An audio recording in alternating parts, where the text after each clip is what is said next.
Welcome to Sales is Not a Dirty Word, the show that proves if it's a fit, it's a fact. I'm your host, innovative sales coach Aleasha Bahr, the creator of the Black Sheep Sales Method. If you're a service provider selling your own service and you're ready to sell differently than the mainstream status quo and convert 8 out of your 10 sales conversations without having to act like a douchebag, then this is for you. If you want to know about the Black Sheep Sales Method, then go to Aleashabar.com. And today I'm going to talk about something that I don't usually talk about that I've got a lot of experience doing and makes a huge difference in a business, but a lot of people are messing it up. And that is bringing on a salesperson. So, over the last 5 years, I have built a lot of teams and managed a lot of teams, starting at 0 to 5 people, going from 10,000 a month to 300,000 a month. And over that time, there's a lot that I've learned in the hiring, in the firing, in the training, in the everything in order to get them to, you know, less of a time that they are not good at converting leads. We really want to shorten that amount of time, right? So ideally, they're taking sales from their first call. And I am proud to say that every salesperson I've ever trained, even if they did not end up working out, they converted their first sales call. So this is how that happens. I'm going to share it with you by also talking about like some common big mistakes. So if you're a business owner and you have a ton of experience, right? Years and years of experience and all these different clients and all the weird questions, you can answer them all. It's easy to believe that you need all of that in order to successfully sell.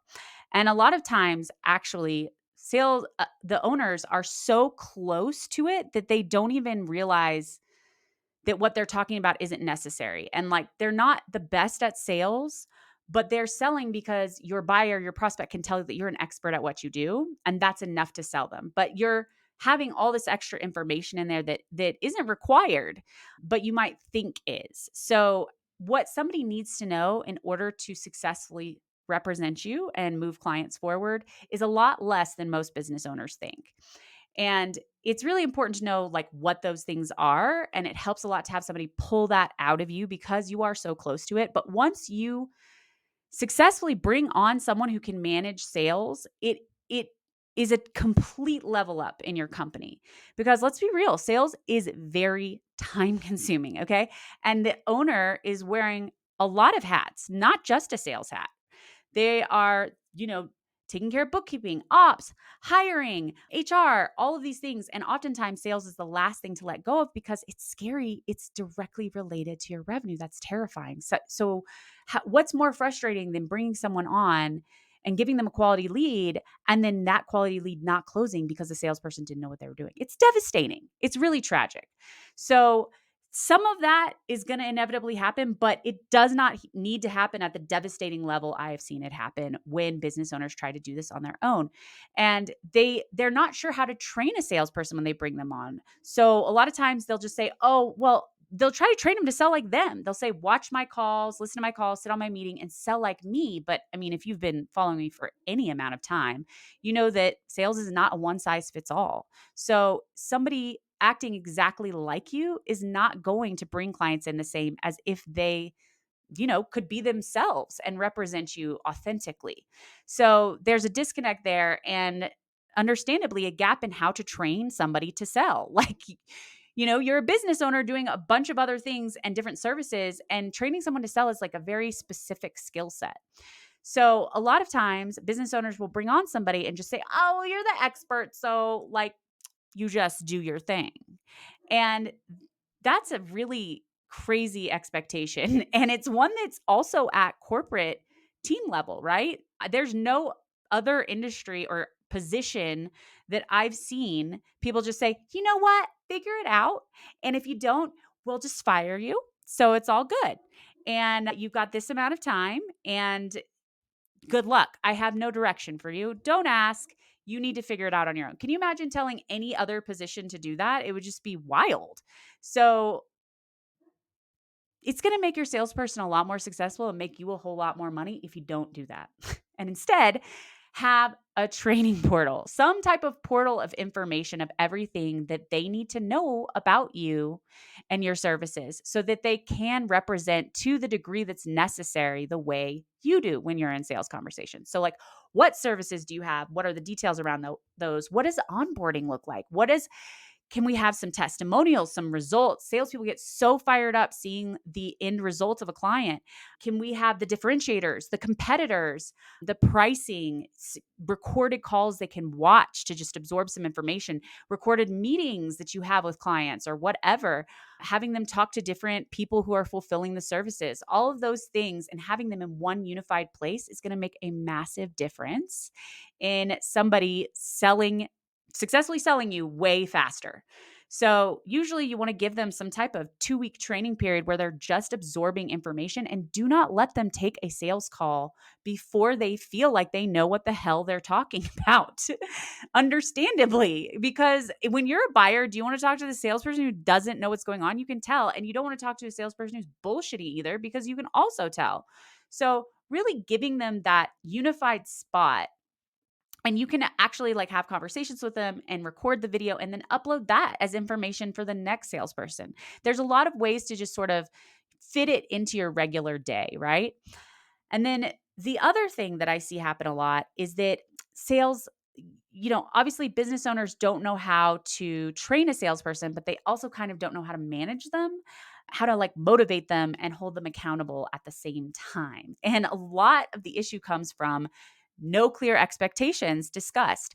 And if you feel like you don't know what expectations to ask for, collaborate with the salesperson. Like, what do you think? What is commonplace for you? What do you think is realistic for you? And if that works for you, great. If it doesn't, talk about it and come to a conclusion together. When you collaboratively create how many sales they're supposed to make a month, somewhat their compensation package, don't really like, I really would just discuss bonuses and stuff like, oh, if you exceed this, we'll give you this bonus. Like what feels realistic and what feels like a stretch. Because when you set goals, you want it to feel like it's not just lazy attainable, right? You want to feel like they're going to stretch a little bit and they're going to get a reward that they really want. And it's going to be a big win for you too. And when you collaboratively come up with that, their buy-in is going to make them way more successful instead of just having it shoved at them, especially if you don't know what you're doing. And there are so many sales teams that I have no idea what the goal setting process is because it is so bad. I've never seen anybody come up in corporate with a sales commission plan that makes sense or is like attainable. It seems arbitrary. It's like, I'd like to make $1,000,000. So I'm going to set the goal at $1,000,000. And so you want to be like really realistic with them about how many leads have come in and what the sales look like. And so you can sort of predict something, right? It's going to make such a difference in the way that they show up.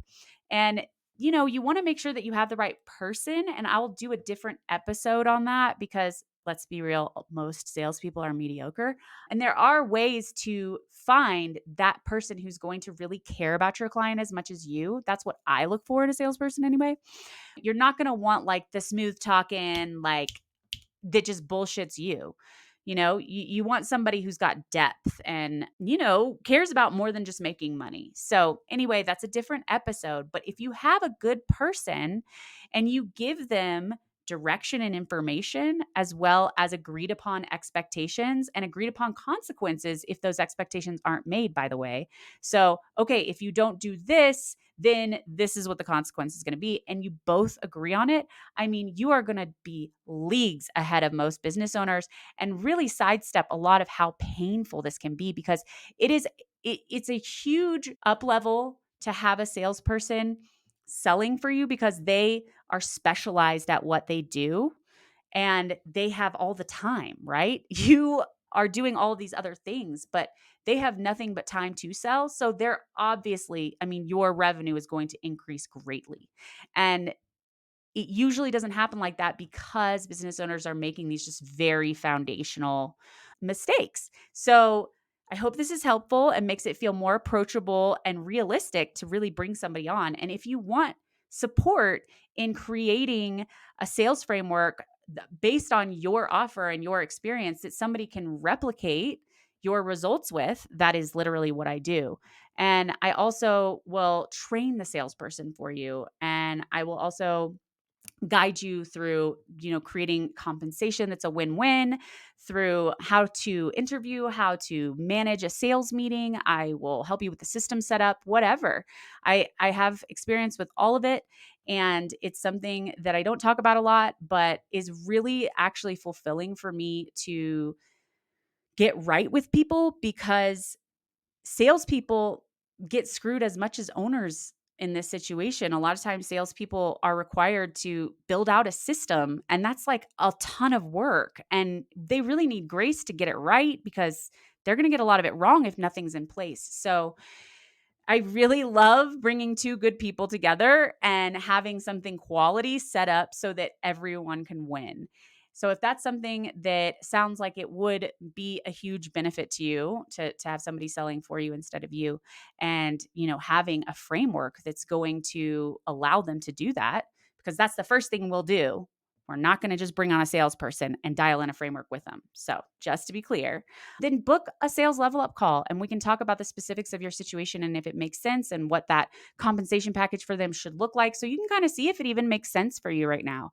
I hope this has been helpful, and that brings us to the end of another episode of Sales is Not a Dirty Word, the show where you learn how to convert 80% of your leads without pressure, pitching, or pretending to be someone else. Thank you so much for listening, and I'll see you on the next episode.